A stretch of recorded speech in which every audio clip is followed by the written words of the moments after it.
안녕하세요, 조스픽입니다. 중동 정세의 불안과 이란 전쟁 등으로 이슬람과 관련한 언급이 교회 내에서 최근 꾸준히 증가하고 있습니다. 결론부터 말씀드리면 여러분들이 듣고 있는 설교, 이슬람 관련된 설교, 기독교 계통의 유튜브의 중동 관련, 특히 이슬람 관련한 내용은 그냥 성경적 근거가 없는, 역사적 근거가 없는 선동에 가까운 내용이다. 절대적으로 틀린 내용이다. 그렇게 이해하시는 것이 99.9% 맞겠습니다. 이슬람 세력이 하나님의 백성인 유대인을 멸절하려고 한다. 이슬람은 한 손에는 칼, 한 손에는 코란이라는 폭력성을 가진 잠재적인 테러 혹은 범죄 집단이다. 기독교 세력의 가장 큰 적은 이슬람 세력이다. 이란 전쟁을 비롯해서 중동에서 일어나는 수많은 현상들은 성경 예언의 성취이다. 등등 이런 얘기들 여러분들 정말 많이 들어보셨지 않습니까? 이 수많은 이야기들이 거의 대부분 선동적이고 이런 선동적인 거짓말이 교회를 뒤덮고 있는 겁니다. 몇 차례 영상들을 통해서 이런 거짓말들을 바로잡고 어떻게 성경을 통해서 그리고 역사를 통해서 세상을 바르게 바라보는 것이 어떤 관점일지에 대해서도 여러분들에게 말씀드리고자 합니다. 기독교 세계를 통해서 만들어진 이슬람에 대한 거짓말에 대해서 바로잡으려는 것이 저의 의도인데요. 어떤 분들이 이렇게 생각하실 수도 있습니다. 아니, 이슬람에 대해서 바로 아는 것이 중요하냐? 이런 질문을 하실 수 있습니다. 아주 정확하게 답을 드리겠습니다. 네, 이슬람에 대해서 바로 아는 것이 매우 중요합니다. 특히 바른 기독교인들에게 있어서는 더욱 중요합니다. 먼저는 일부 선동적인 목회자들을 통해서 우리가 제대로 알지 못하는 집단을 우리 마음대로 정죄하고 미워하고 욕하는 것은 그 자체가 죄가 됩니다. 이런 죄 짓는 행위들로부터 우리가 스스로 거리 둘 수 있게끔 하기 때문에 그들에 대해서 바로 아는 것들이 매우 긍정적입니다. 그리고 더 중요한 이유는요, 이슬람에 대해서 바로 알면 서기 610년 이슬람이 탄생한 이후 약 1400년 동안 이 교만한 기독교 사회와 이 교만한 유대인들에게 얼마나 큰 교훈을 주는 장치로서, 그리고 또 기독교와 유대인을 보호하는 장치로서 하나님이 이슬람을 어떻게 사용해 오셨는지 우리가 역사를 조금만 공부하면 알게 됩니다. 그래서 이를 통해서 하나님을 우리가 더욱 바로 알 수 있고 하나님께 감사하고 하나님의 은혜를 바라볼 수 있기 때문에 우리는 이슬람에 대해서 바로 알아야 되는 것입니다. 중세 교회로부터 지금까지 교회를 가득 채우고 있는 이슬람에 대한 무지에 대해서, 무지한 선동적인 목회자들을 통해서 거짓을 근거 삼아 반복되는 무지에 대해서 오늘 알아보겠습니다. 오늘 제가 이슬람에 구원이 있다, 그들이 하는 모든 행동이 옳다, 그런 이야기를 하려고 하는 것은 절대 아닙니다. 교회 안에 정확히 이 성경에 기반하지 않은 주장과 내용, 정확한 역사에 기반하지 않은 주장과 내용, 천주교를 비롯한 각종 다른 종교나 다른 교파에 대한 비판, 이슬람에 대한 비판, 우리가 무슨 이야기를 하든 기독교인들은, 교회는 거짓이 아닌 진리에 근거한 제대로 된 사실을 전달하는 곳이어야만 하기 때문에 그렇지 못한 것들에 대한 이야기를 바로 잡고자 하는 것입니다. 교회 내에서 일반 성도는 물론이고 지식인이라는 목회자들의 수준이 어느 정도일까 확인해 가면서 어떤 내용을 우리가 잘못 알고 있을까를 비교해 가면서 진행하는 것이 좋을 텐데요. 문제적 주장을 구체적으로 비평해 가면서 기독교인들이 잘 모르는 역사에 대해서 알아보도록 하겠습니다. 제가 인용하기에는 부담이 크게 없는 문제적 인사들의 발언과 늘 비교를 하지 않습니까? 오늘도 정동수 목사의 발언, 사실 정동수 목사의 발언이, 정동수 목사가 자체가 굉장히 배운 사람이기 때문에 일반 성도들이 갖고 있는 상식에서 크게 벗어나는 내용들은 많지는 않습니다. KJV, 유일주의 이런 말도 안 되는 얘기들 빼고 나면은 이 교회 내 지식인들의 수준이 어느 정도인지 우리가 한번 확인해 가면서 가겠습니다. 먼저 사랑침례교회 정동수 목사의 주장을 들어보겠습니다. 발전하고 이렇게 이제 됐잖아요. 이러고 나서 이제 바빌론이 멸절당하고 페르시아가 이제 멸종을 당하고 이제 없어진 거예요. 이 중동 지역에는 그냥 유목민들만 남은 겁니다. 유목민, 낙타 끌고, 그렇죠. 물건 팔러 다니고, 이렇게 하던 사람들만 남은 거예요. 존재감이 없는 거예요. 언제까지? 1900년, AD 1900년까지 중동 지역에 뭐가 있었다 이런 얘기는 거의 없는 거예요. 없어요. 그저 뭐만 있느냐? 우리가 알고 있는 이 알리바바 40명 그거 아시죠? 알리바바 이야기 나오시 알리바바. 그 다음에 또 하나가 뭐가 있냐면 신바트, 알리바바와 40명의 도둑, 뭐 신바트의 뭐 이런 거, 이게 페르시아 왕국에 나왔던 그런 동화 뭐 이런 거거든요. 이런 걸로만 세상에 이렇게 알려져 있었지. AD 1900년, 지금부터 한 100년 전까지는 그냥 영어로 얘기하면 nobody인 거예요. 그냥 투명 인간이다. 이렇게 생각하시면 중동에 대해서 누가 관심도 없고 뭐 유목민들이 그냥 낙타 끌고 다니는구나 뭐 이렇게 생각을 하고 아무도 관심을 두지 않던 그런 땅이 이게 여기 중동 땅이에요. 이 정동수 목사는 공학 박사이자 신학 석사입니다. 인하대학교에서 오랫동안 교수로 재직했고 사랑침례교회 담임 목사이기도 합니다. 영어도 잘하시고 정말 배운 만큼 배운 사람입니다. 최근 KJB 유일주의 때문에 일부 교단에서 이단 시비가 있지만 교계 인사로서 보기 드문 숫자인 약 60만 명에 달하는 팔로워가 있는 영향력 있는 유튜버이자 목회자입니다. 이렇게 많이 공부하시고 유명하고 영향력 있는 분의 이슬람, 중동에 대한 인식이 성경 역사에서 바벨론, 페르시아 이후로 1900년대까지 중동은 아무것도 없다. 심지어 노바디다 이렇게 주장을 합니다. 이 주장은 뭐냐면 거의 2000년 넘는 시간 동안 중동은 아무것도 없었다 그 얘기입니다. 겨우 사람들에게 알려진 정도가 알리바바 40인의 도둑, 신바트 정도라는 겁니다. 정동수 목사가 쓰는 어휘나 이 표정, 뉘앙스를 잘 한번 보세요. 이슬람과 중동에 대한 무시가 깔려있는 것을 여러분들 느낄 수 있습니다. 저만 그런가요? 정동수 목사의 이 중동이라는 세계에 대한 인식은 노바디, 투명인간이라는 이 두 단어에서 적나라하게 드러납니다. 아마도 많은 기독교인들의 인식과도 크게 다르지 않을 텐데요. 중동을 부정적으로 생각하고 하지 않고를 떠나서 많은 기독교인들이 중동하면 떠오르는 정도가 딱 정동수 목사의 이야기, 정동수 목사의 수준 정도일 겁니다. 알리바바 40인의 도둑, 신바트, 유목민, 낙타 이 정도인 거죠. 중동하면 여러분들 뭐가 떠오르시나요? 우리나라 사람들, 특히 연세가 조금 있으신 분들은 1970년대, 80년대 중동 건설 붐이 일었던 시기에 수많은 건설 관련 기업과 노동자들이 중동에서 열심히 일하신 것 생각이 나실 겁니다. 우리나라 기업 삼성물산이 주관해서 만들어 올린 세계 최고층 빌딩 부르즈 할리파 두바이에 있지 않습니까? 그 빌딩을 떠올리시는 분들도 몇몇 있으실 거고요. 정동수 목사의 주장과 같이 사실 1900년대 이전 중동이나 이슬람 세계를 떠올렸을 때 어떤 특별한 그림이 머릿속에 그려지는 분들은 생각보다는 많지 않을 겁니다. 세계사 시간에 중동에 대해서 잠깐 우리가 배웠고 배우기는 하지만요. 우리의 이 세계관이 과거에는 중국, 오늘날에는 미국 중심으로 형성되어 있기 때문에 중동에 대해서 우리가 관심이 크게 없고 이슬람, 중동에 뭐가 있겠어? 사막 한가운데 뭐가 특별한 게 있겠어? 이런 정도로만 생각할 수도 있을 것 같습니다. 그런데 정동수 목사와 같이 수많은 기독교인들이 가지고 있는 무지와 관계없이요. 역사적인 진실은 중동 지역, 특히 오늘날의 이란을 중심으로 한 지역은요. 바벨론, 페르시아 이후에도 세계사에 있어서 최강대국이자 선진국의 위치에 있었다는 겁니다. 정동수 목사와 같이 역사를 모르는 무지한 주장은 BC 539년 바벨론의 멸망, BC 330년 페르시아의 멸망 이후로 1900년대까지 거의 2000년이 훨씬 더 없는 이 세월 동안 오늘날 이란 지역, 중동 지역은 세계사에 의미 없는 지역이었다. 이런 주장으로 요약될 수 있습니다.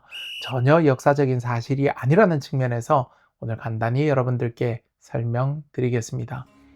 압도적인 국력과 영토를 보유했던 아케메네스 왕조의 페르시아가 기원전 330년 멸망하고도 오늘날의 이란 지역, 그러니까 과거 페르시아 지역은 1000년 넘는 시간 동안 세계사에 엄청난 국력을 자랑했던 선진국으로 존재했었습니다. 이란사, 중동사 전체를 다룰 수는 없기 때문에 간단히 말씀드리면요. AD 224년부터 AD 651년 사이 존재했었던 사산왕조 페르시아는요. 당시 국력에 있어서 비잔틴 그러니까 로마 제국과 세계를 양분했었던, 지금으로 요즘 표현으로 하면 뭐 G1, G2, 뭐 G7, G20 이런 표현 많이 쓰지 않습니까? G2의 위상이었습니다. 넘버 1 아니면 넘버 2였다는 얘기입니다.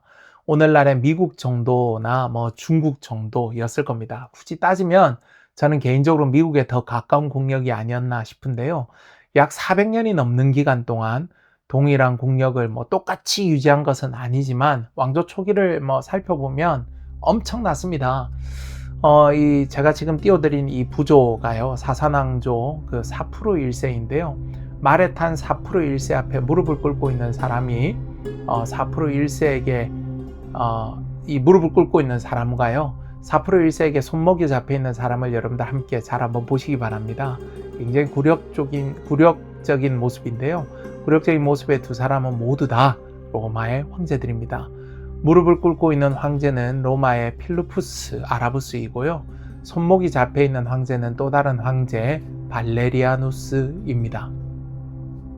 당시 사산왕조의 힘을 이게 극단적으로 보여주는 장면인데요.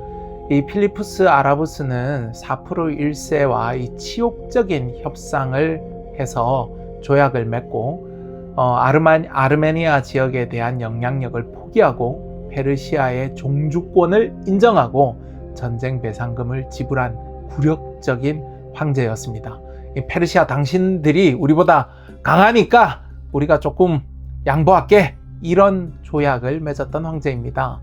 그리고 또 손목이 잡혀 있는 황제인 발레리아누스는요, 사프루 1세에게 서기 260년 에데사 전투에서 현장에서 생포되어서 페르시아 본토로 끌려갔습니다. 로마 황제가 포로로 끌려간 전대미문한 사건인데요. 죽을 때까지 비참한 포로 생활을 한 것으로 전해집니다. 조금 과장이 있을 수는 있는 기록일 수도 있지만요, 사프루 1세가 말을 탈 때마다 발레리아누스 황제 등을 밟고 올라탔다는 기록과 사망한 후에, 황제가 죽은 후에 가죽을 벗겨서 이 물을 들여서, 그러니까 염색을 했다는 겁니다. 그 가죽에 물을 들이고 신전에 전시해서 로마 사절단이 올 때마다 보여주었다는 그런 기록도 존재합니다. 영토적인 면에서도요, 엄청났는데 오늘날 파키스탄은 물론이고 인도 일부 지역과 이집트의 일부 지역, 그리고 오늘날 예멘 땅에 이르기까지 그 영향력이 엄청났습니다. 오늘날 이란 땅과는 비교가 안 되는 규모입니다. 이 아케메네스 왕조의 페르시아 제국 멸망 이후에도 이란 지역의 왕조가 로마와 양강 체제를 구축할 정도였단 말이야? 이러고 여러분들 깜짝 놀라서 물어보실 수도 있는데요. 맞습니다. 로마 황제를 굴복시킬 정도로 대단한 국가적 위상이었습니다. 여러분들 굉장히 놀랍지 않으세요? 근데 놀라기에는요, 아직 이릅니다. 진짜 전성기는 아직 시작되지도 않았습니다. 정동수 목사가 언급했던 중동은 신밧드, 알리바바 40인의 도적 이런 것밖에 없다는 것이 얼마나 무식한 표현인지를 여러분들께 말씀드릴 텐데요. 이 신밧드, 알리바바 이런 이야기들은 흔히 아라비안 나이트로 알려진 천일 야화에 등장하는 이야기입니다. 신밧드를 비롯해서 많은 이야기들이 18세기에 천일 야화 원전에 이게 더해진 내용인데요.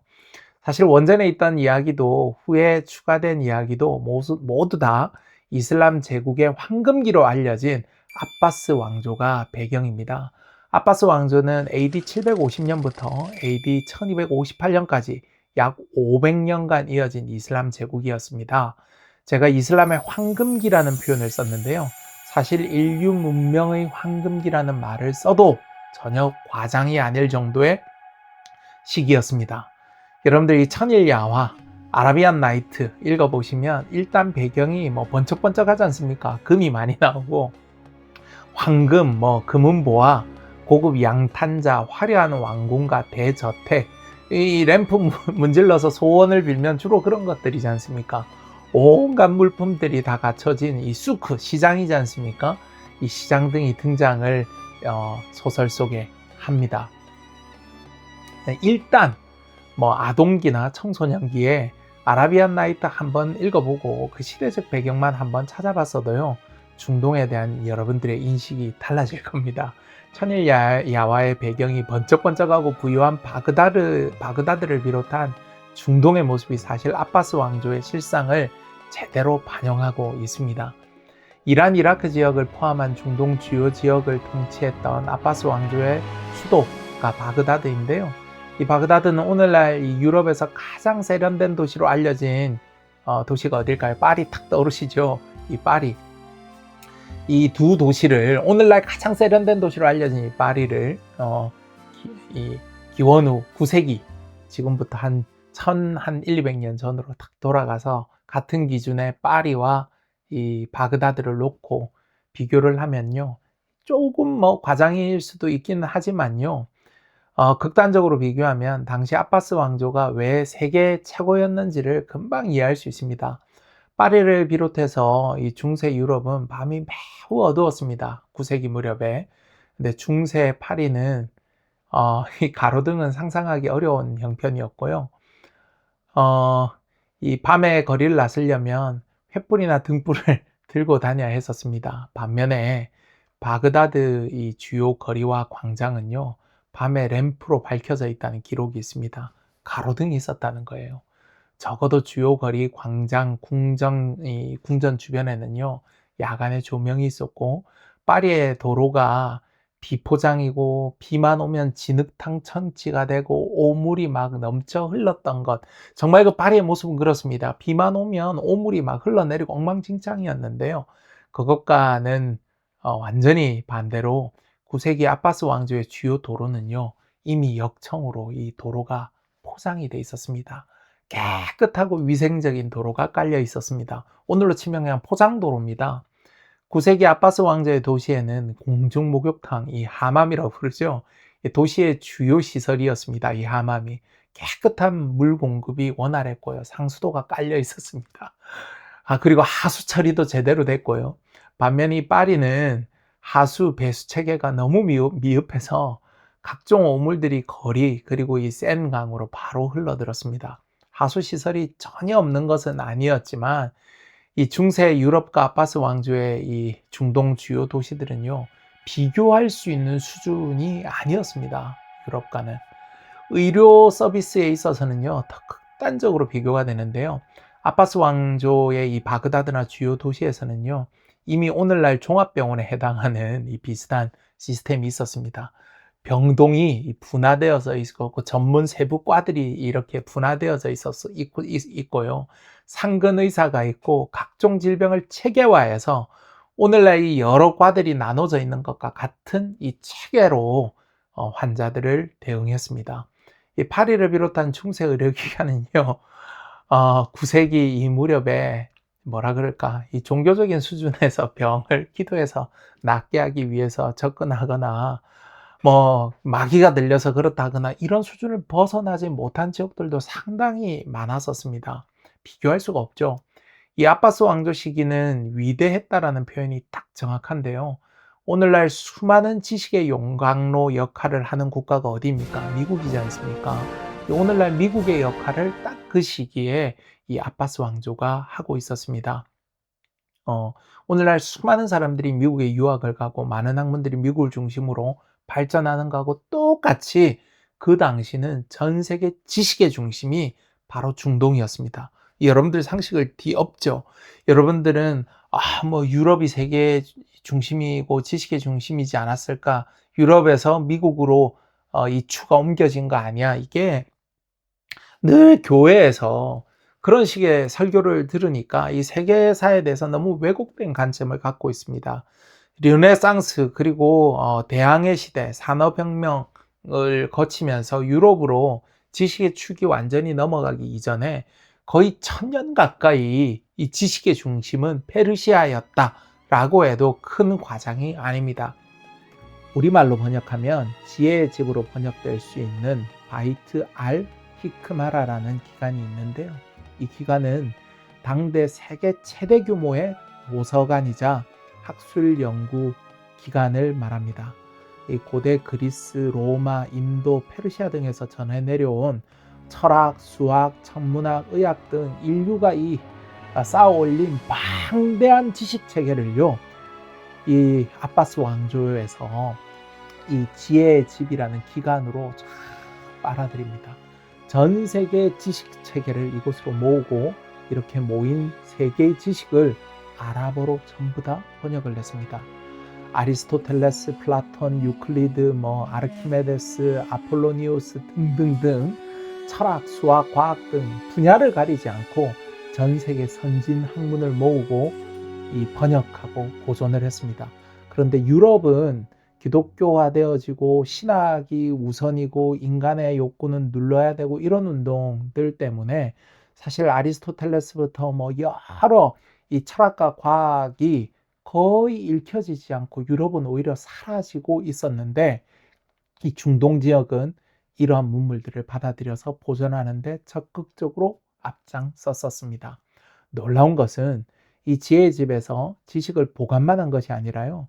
그리스를 비롯한 고전 지식을 융합하고 이 과학 지식을 융합해서 새로운 차원의 최첨단 지식으로 업그레이드를 했다는 겁니다. 아리스토텔레스의 철학은 난해하기로 유명한데요.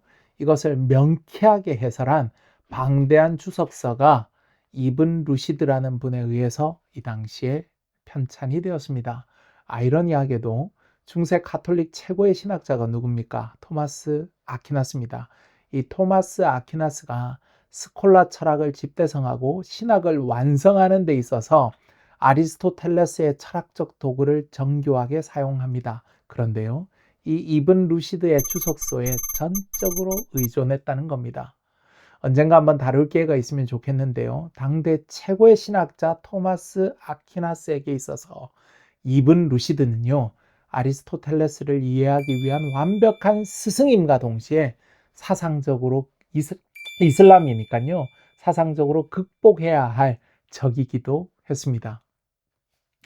이 바이트 알 히크마, 지혜의 집이라는 이 기관은 아바스 왕조의 국가적인 프로젝트이자 큰 업적 중 하나였습니다.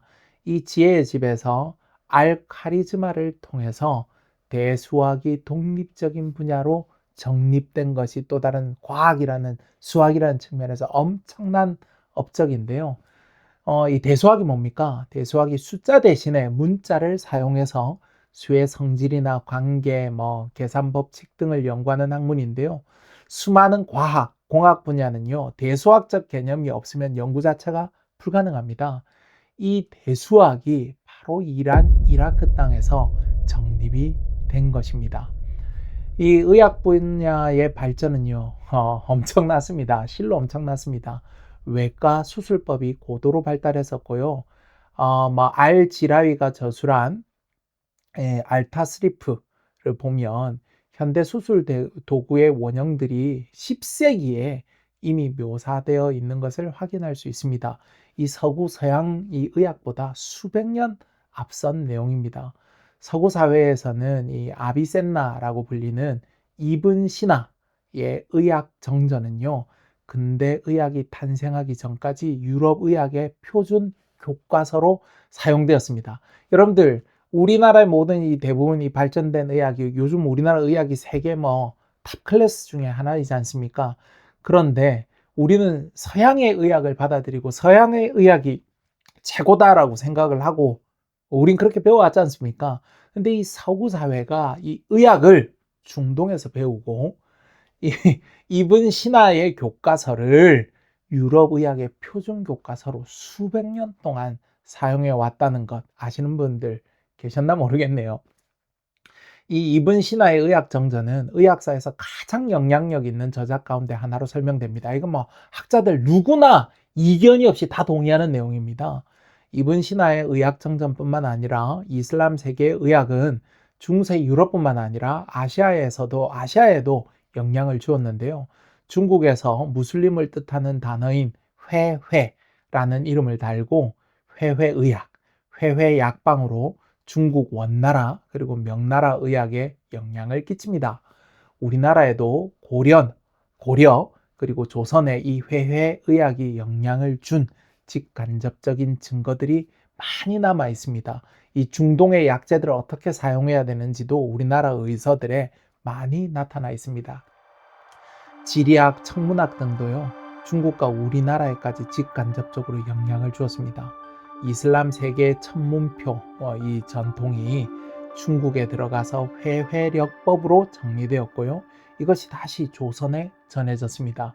조선은 이슬람계 천문학을 중국어 번역본을 통해서 받아들였고 그것을 우리 고유의 전문 체계를 발전시키는데 참고하고 활용했었습니다. 그리고 많은 연구들에 따르면요, 이슬람의 이 증류 기술이 동쪽으로 전해졌고 몽골 제국을 통해서 한반도에까지 전달되었다는 겁니다. 논란이 조금 있기는 하지만요, 이 안동 소주가 몽골 원제국 시기 고려에 들어왔다는 연구가 많습니다. 이런 얘기는 여러분들 들어보셨을 겁니다. 안동 소주가 몽골 원제국의 영향의 산물이고 몽골 이 고려연합군의 일본 원정 무렵에 우리나라 안동에 전해졌다는 여러 설명들이 실제 존재합니다. 그런데 이 증류 기술은 몽골이 배운 증류 기술은 중동으로부터 전달받은 겁니다. 독보적인 세계 최강대국 반열에 오른 아바스 왕조의 칼리파가 다스리는 이슬람 제국이 끝나고 14세기에서 16세기 사파비 왕조와 초기 오스만은요, 현재 중국 또는 EU 정도하고 견줄 만한 정도의 강대국으로서의 위치였습니다. 특히 사파비 왕조의 수도였던 이 이스파한은요, 와, 엄청납니다. 세계 절반이라는 별명이 있을 정도였습니다. 인구 60만 명에 달하는 대도시로서 많은 서구 도시의 부러움을 받는 도시였습니다.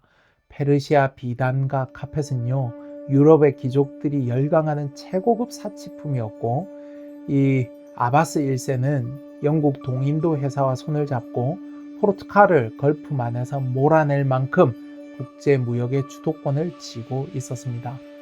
도자기, 건축, 이런 기법들은요, 당대 최고 수준이었습니다. 유럽의 사절단이 이 왕궁을 방문을 할 때마다 기록이 남아져 있는 게 있는데요. 이 사파비 궁정의 예법과 화려함에 압도되었다라는 표현들, 기록들이 남아 있습니다. 당시 유럽인들 눈에 이 사파비 왕조의 페르시아는 오늘날 프랑스와 같이 세련된 나라였던 겁니다. 17세기 초 만들어진 축구장 약 12개 정도의 크기의 낙셰 자한의 모습을 보면은요, 당시 사파비 왕조의 국력을 여러분들 느낄 수 있습니다. 와, 저걸 저 시대에 만들었다고 이런 생각이 저절로 드실 겁니다. 여기까지만 들으셔도 지금까지 우리가 아는 이슬람과는 달리 매우 과학적으로 발달됐고 예술적으로도 수준이 높았고 군사적으로도 서구 사회를 능가하거나 대등한 수준에서 매우 선진적인 문명을 이루어온 것을 충분히 이해하셨을 겁니다. 앞서 지혜의 집을 설명드릴 때 이미 느끼셨겠지만요, 이 교육과 관련돼서도 엄청나게 선진적이었습니다. 교육제도와 관련돼서 현대 박사학위 제도가 19세기 독일의 베를린 대학교 모델을 따르는 것으로 학자들이 상당 부분 동의를 하는데요. 이 연구하고 가르칠 수 있는 자격을 인증해주는 이런 박사학위와 같은 시스템이 독일에서 어느 날 갑자기 생긴 것이 아닐 거지 않습니까? 11세기, 12세기 유럽에서 발달한 스승이 제자의 능력을 검증해서 자네는 이제 가르칠 능력이 되네 라고 이렇게 인정해주는, 가르칠 권한을 부여한다는 의미에서 리센티아 도켄티라는 이 제도가 있었는데요. 여기에 뿌리를 두는 것으로 보통 학자들이 생각을 합니다. 그러니까 19세기의 이 어떤 독일 박사 제도의 모형이 11세기, 12세기 유럽에 어떤 가르칠 권한을 부여한다는 이런 제도로부터 뿌리를 두고 있다는 것으로 보통 생각을 합니다. 그런데 이러한 학위제도 혹은 가르칠 자격을 부여하는 학위제도가 이미 중동에서는요, 9세기에 존재했었습니다. 이거를 이자자라고 부르는데요. 오늘날의 학위 제도의 원형으로 볼 수 있는 제도가 중동에서는요, 유럽보다 이미 2세기에서 3세기 앞서 존재했다는 겁니다. 이런 교육 시스템이 유럽의 학위 제도에까지 영향을 주었다라고 연구하는 많은 학자들이 있습니다. 조금 논란이 있겠지만요.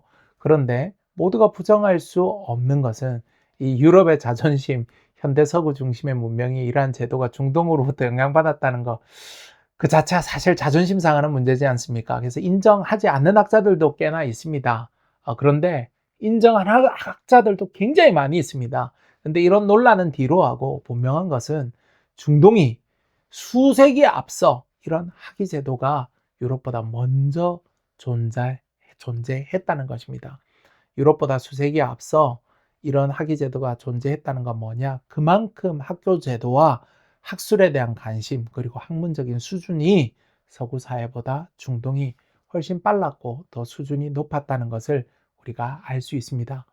17세기, 18세기 유럽의 대항해 시대가 시작되면서 지역의 맹주에 머무는 처지로 국제적인 위상이 중동이 조금 낮아지기는 했지만요. 그래도 이 시기에도 나름의 문화와 문명을 잘 유지하는 수준 있는 중진국 이상의 지위에 머물렀었습니다. 사실 이 이란과 중동 지역이 개발도상국이나 약소국 형태로 역사에서 조금 밀리게 된 거는요. 19세기 산업혁명 이후로 보는 것이 타당합니다.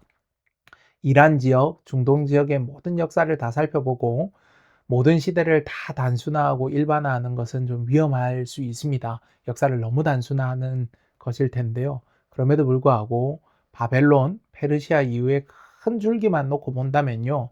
사산왕조 페르시아를 거쳐 아바스 왕조로부터 16세기까지는요.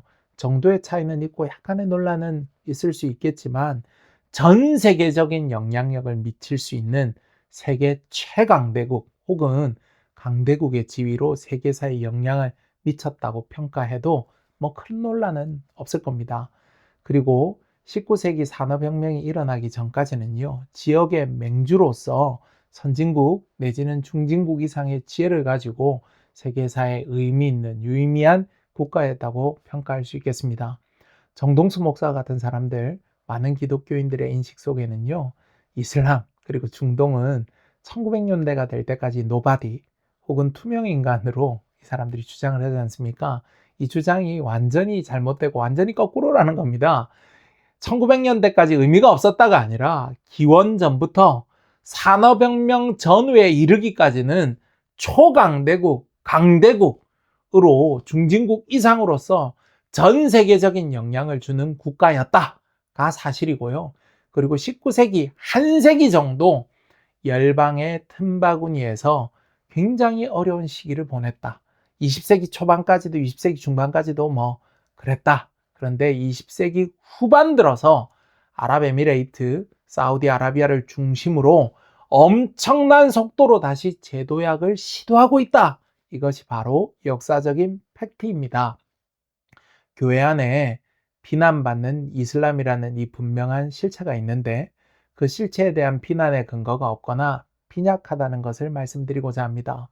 엄연히 교회가 거짓 사실을 전달하고 교회 내는 이 거짓말이 자라기가 굉장히 좋은 환경이지 않습니까? 왜? 무식한 사람들이 너무 많거든요. 이 교회 내 거짓말이 판을 치는데 어차피 이슬람은 대부분의 교회가 적이라고 생각을 하니까 이런 거짓에 대해서 밝히려는 사람도 없고 제대로 알아보려고 생각하는 사람들도 없습니다. 사실 적을 욕하는데 박수 치지 않으면 이상한 사람이 되는 교회 특유의 무식하고 무지한 분위기가 있기 때문에 이런 가짜 뉴스는 교회 내에서 쉽게 퍼지는 경향이 있습니다. 우리는 현대를 살아가면서 종교개혁 이후, 산업혁명 이후, 세계 1차, 2차 대전 이후 정립된 서구와 미국 중심의 세계에 우리는 익숙합니다. 그러다 보니까 예수 믿는 모든 국가들은 다 잘 살고 그렇지 않은 국가들은 가난을 면치 못하고 살아간다는 이런 이분법적인 도식화와 선동에 매우 익숙합니다.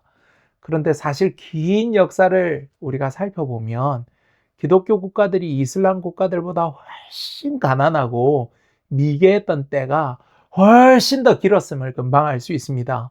그리고 사우디아라비아, 아랍에미레이트뿐만 아니라 많은 중동의 국가들이 20세기, 21세기 들어 새로운 도약을 준비하고 있다는 겁니다.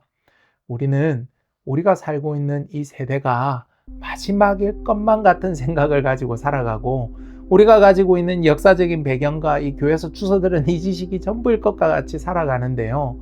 하나님의 시간표 안에서 정말 점으로 표시될 수 있는 짧은 순간일 수도 있다는 것을 알아야 됩니다. 우리가 보고 판단하고 알고 느끼는 것이 하나님의 시간표와 예언의 모든 것이라는 관점으로 세상을 바라보지만 긴 하나님의 시간표 속에서는요, 정말 오늘은 아무것도 아닌 지나가는 시간일 수도 있을 것 아닙니까? 하나님 앞에서 겸손해야 된다는 것입니다. 왕들을 세우시고 패하시는 것도 하나님이십니다. 고레스가 태어나기도 150여 년 전 하나님께서 그의 이름을 부르시며 하나님께서 이루실 역사를 미리 말씀하셨지 않습니까? 역사의 주권은, 모든 주권은 하나님께 있는 겁니다. 지난 1000년이 넘는 시간 동안 이슬람을 선진국으로 세우셔서 유대인들과 기독교 사회에 수많은 교훈과 책망을 주시고, 때로는 이 이슬람 세력들을 통해서 유대인을 보호하시기도 하시고 치시기도 하셨는데, 그 역사를 전부 잊어버리고 1900년대까지 아무런 의미도 없는 투명 인간으로, 노바디로, 나띵으로 취급하는 것은요, 역사를 통해서 역사하시는 하나님을 잊은 것과 다를 바가 없다고 저는 생각합니다. 기독교인들은요, 역사를 통해서 하나님 앞에 더욱 겸손해야 되고, 겸손해가는 방법을, 그리고 겸손함을 배워야 됩니다. 오늘 지난 수천 년, 수세기 동안의 역사를 짧게 살펴보면서 우리가 이슬람에 가지고 있던 선입견들 중에 몇 개는 완전히 사실과 다름을 살펴보았습니다. 다음 시간에는요, 이슬람을 통해서 보호된 유대인들에 대해서 살펴보겠는데요, 깜짝 놀라실 겁니다. 아니, 이슬람을 통해서 유대인이 보호되었다고? 네, 맞습니다. 우리가 잘못 알고 있는 역사에 대해서, 잘못 알고 있는 이 사실에 대해서 다시 살펴보는 시간을 가지겠습니다. 이슬람을 통해서 보호된 이 유대인을 보면 하나님께서 말세 유대인들에게 이루어갈 그 약속이 어떻게 성취되어져 가고 있는지를 좀 더 선명하게 볼 수 있는 시간이 될 겁니다. 기대하셔도 좋습니다. 지금까지 조스픽이었습니다. 감사합니다.